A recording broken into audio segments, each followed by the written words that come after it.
جو کچھ اللہ نے دیا ہے، جسم و جان کی توانائیاں ہوں، صلاحیتیں ہوں، قوتیں ہوں، مال ہو، اولاد ہو، لگا دو، کھپا دو، صرف کر دو اللہ تعالیٰ کے دین کے غلبے کے لیے۔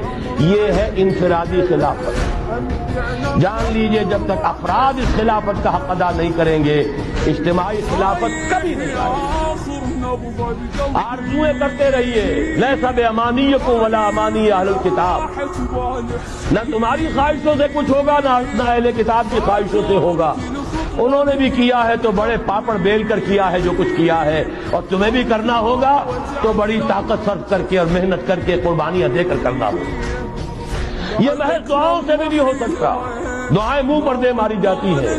جو کچھ کر سکتے ہو کر گزرو، پھر دعا مانگو، دعا قبول ہوگی۔ اگر یہ نہیں ہے تو دعا منہ پر دے ماری جاتی ہے۔